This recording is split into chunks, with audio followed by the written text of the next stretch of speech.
On today's Babel, troubleshooting techniques, reterminating cable.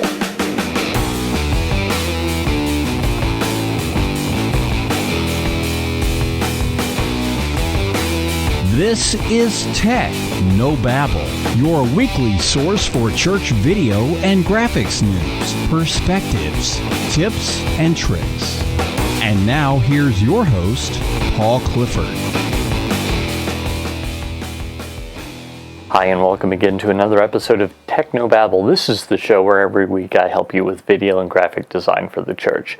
My name is Paul Allen Clifford. I'm your host, and I'd love for you to join the conversation, so just do that below the video.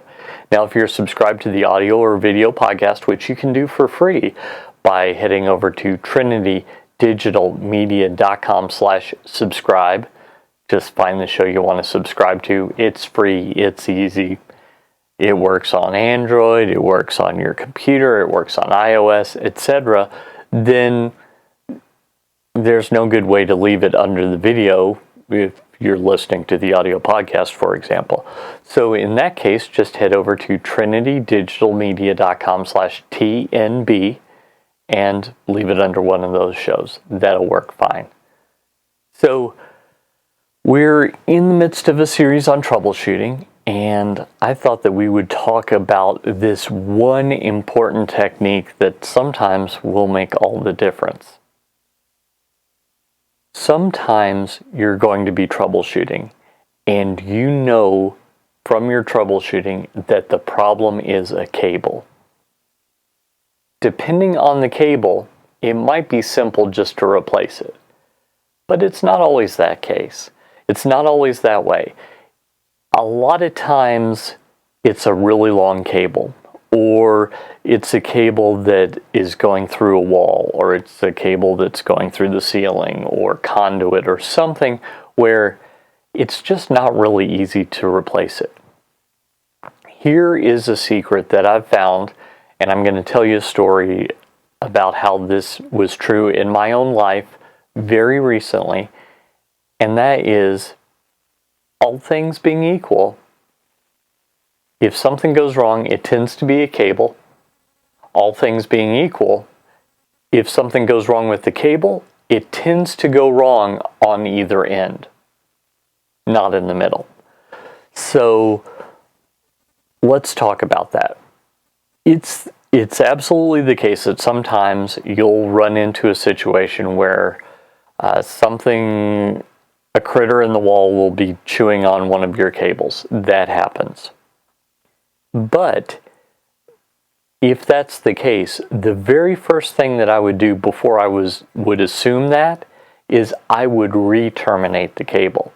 Let me give you a perfect example. I've just done some cleaning, some reorganizing here in my office.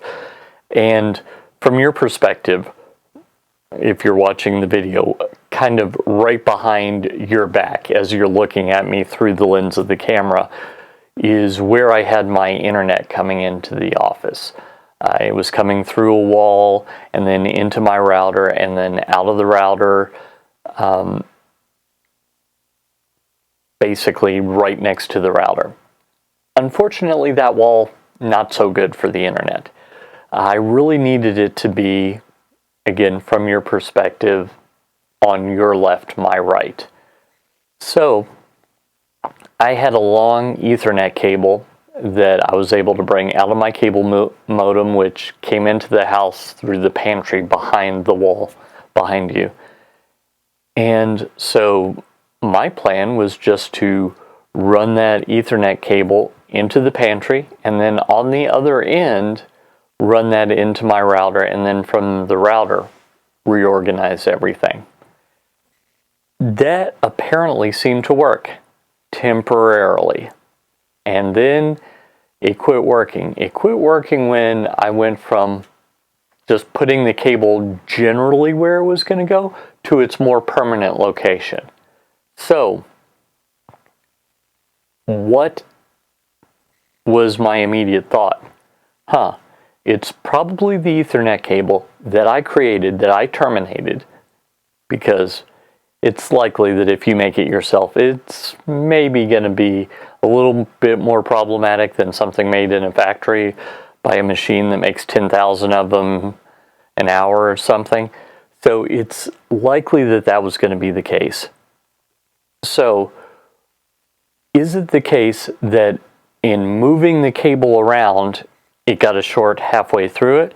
Possible. But it's also possible that my terminations were iffy at best.